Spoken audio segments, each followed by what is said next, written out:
ரஞ்சிதா, நீ என்ன நினைக்கிற? நீங்க என்ன சொல்றீங்களோ அப்படியே பண்ணிரலாங்க.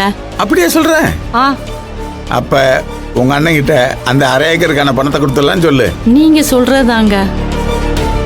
நான் கொடுத்துடலான்னு சொல்றேன். அப்ப கொடுத்துடலாங்க. சரி, அப்ப நான் நேரா போய் உங்க அண்ணன் கிட்ட போய் பணத்தை கொடுத்துடலாமா? ம்.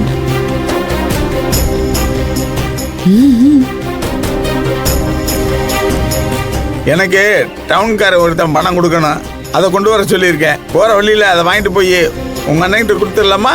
என்ன சொல்ற? ஆ, சரிங்க. சரி, கொஞ்சம் பொறு.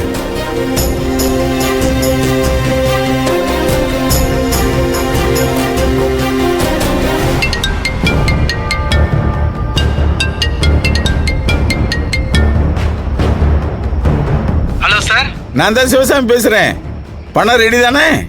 எல்லாம் ரெடியா இருக்கு சார். நாங்க நீங்க சொன்ன இடத்துல தான் இருக்கோம். நீங்க அங்கேயே இருங்க, நாங்க அந்த பக்கம் தான் வந்துட்டு இருக்கோம். நேரா வந்து அங்கேயே வாங்கிக்கிறோம். சரிங்க சார், வாங்க, நாங்க வெயிட் பண்றோம். ஆ, பணம் ரெடியா இருக்கு, வாங்கிட்டு போய் கொடுத்துடலாம். ம். ஏ கோபாலு, ஐயா. ஏயா வாமடைய திருப்புன்னு சொல்ல போனியா இல்ல வர போட்ட போனியா? வா வண்டி எடு. இதோ வரங்கய்யா. வா வா, ஆ. மெதுவா நடந்துக்கிட்டு எடு வண்டிய.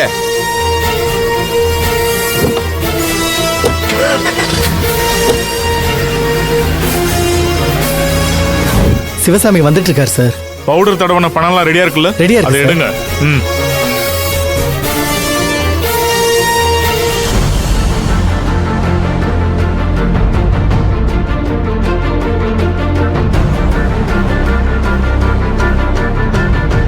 எவ்வளவு தைரியம் இருந்தா ஒரு ஊர் தலைவர் ரோடு கான்ட்ராக்டுக்கு இவ்வளவு லஞ்சம் கேட்பாரா? இப்படி இருந்தா ரோடு எப்படி சார் நல்லா இருக்கும், நாடு எப்படி சார் நல்லா இருக்கும்? அந்த சிவசாமி முறையா ரோடு கான்ட்ராக்ட் எடுத்திருக்காரு. ஆனா இந்த ஊர் தலைவர் சிவசாமி மிரட்டி லஞ்சம் கேட்டிருக்காரு. அதனால தான் சார் அவர் நம்ம கிட்ட கம்ப்ளைண்ட் கொடுத்திருக்காரு. இதோ பவுடர் தடன நோட்டு ரெடியா இருக்கு.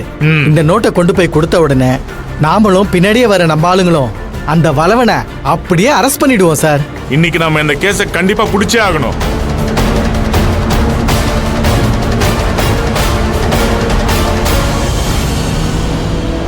என்ன ரஞ்சிதா, இப்போ உனக்கு திருப்தி தானே? என்ன எதுக்குமே பதில் பேசலன்னா இப்படி?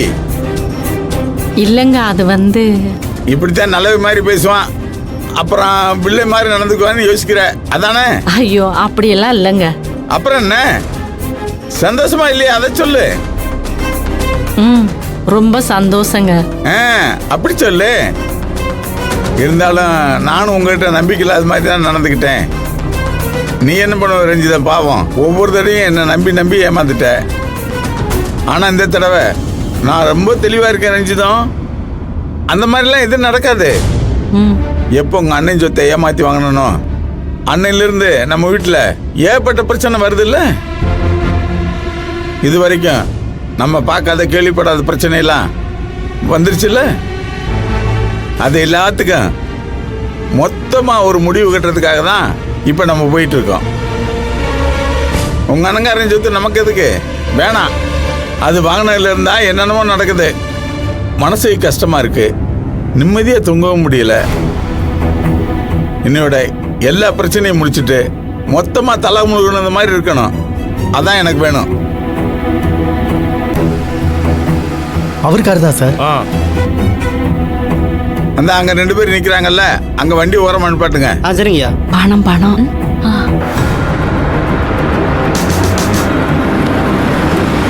வணக்கம் சார். வணக்கம் சார், பணம் ரெடியா இருக்கு. பின்னால என் ஒய்ஃப் இருக்காங்க, அவங்ககிட்ட கொடுத்துருங்க. சரிங்க சார். ரஞ்சிதா வாங்கிக்க.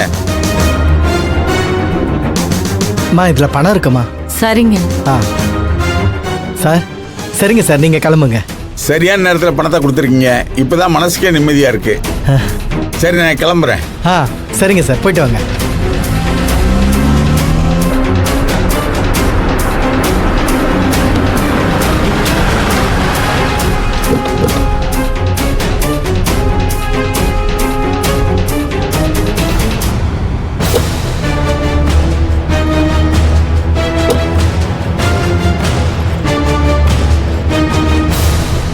ஏங்க வாங்க உள்ள போகலாம். இல்ல ரஞ்சிதா, நீ போ. நான் பண்ண பாவத்தை உன் கையால் தொடச்சு வந்துரு. என்ன ரஞ்சிதம், என்ன பார்க்குற? இல்ல நீங்க வந்து கொடுத்தா. இல்லை ரஞ்சிதம், எனக்கு ஒரு மாதிரி மனசு குற்ற உணர்ச்சியாக இருக்கு. உங்கள் அண்ணன் மூஞ்சில் முழிக்கவே எனக்கு வெக்கமாக இருக்கு. எவ்வளோ பெரிய தப்பு பண்ணியிருக்கேன். அதை தப்புன்னு சாதாரணமாக சொல்லிடக்கூடாது. நம்பிக்கை துரோகம். உனக்கு கொடுக்கணும்னு சொல்லி தானே அந்த நிலத்தை எழுதி கொடுக்க ரெஜிஸ்டர் ஆஃபீஸ் வந்தான். அவனுக்கே தெரியாம கோயிலுக்கு எழுதி வச்சிட்டேன்ல. இவ்வளவு அயோக்கியத்தனத்தையும் பண்ணிட்டு எப்படி அவன் முன்னால வந்து அவன் முகத்தை பார்க்க முடியும்? ஐயோ என்னங்க அப்படி சொல்லிட்டீங்க? அண்ணன் அப்படி எல்லாம் நினைக்காதுங்க. போனா போதுன்னு மன்னிச்சு விட்டுருவாங்கறியா? அவன் பெருந்தன்மையானவன் தான், மன்னிச்சிருவான், மறந்து விட்டுருவான். ஆனா நான் அவனை பார்க்கும் போதெல்லாம் நான் பண்ண தப்பு தான் என் கண்ணு முன்னால வந்து நிற்கும். அப்படியே உடஞ்சு அழுதாலும் அழுதுருவேன் நினைச்சதும். ஐயோ என்னங்க ஏன் இப்படி எல்லாம் பேசுறீங்க? நான் அழுகிறத நீ பார்க்கணுமா? இல்லங்க நான் அப்படி எல்லாம் சொல்லலைங்க. அப்புறம் என்ன, நீ போய் பணத்தை கொடுத்துட்டு வா, நான் இங்கேயே இருக்கேன். உங்க அண்ணன் பணத்தை வாங்கிட்டான்னா நான் பண்ண பாவத்துல பாதி குறைஞ்சிருச்சுன்னு அர்த்தம். என் தப்ப மன்னிச்சிட்டான்னு வையே, மீதி பாவம் கரைஞ்சிரும். நீ போ, இனியோட எல்லாமே ஒரு முடிவுக்கு வந்துடும். போய் கொடுத்துட்டு வா. என்ன யோசிச்சுட்டு இருக்க? நான் கொடுத்து விட்டேன்னு சொல்லு, போ. சரிங்க. என்ன நிக்கிற? சீக்கிரம் போ. இந்த பணத்தை நீ வச்சுக்கிட்டு இருக்க ஒவ்வொரு நிமிஷமும் எனக்கு தான் கஷ்டமா இருக்கு.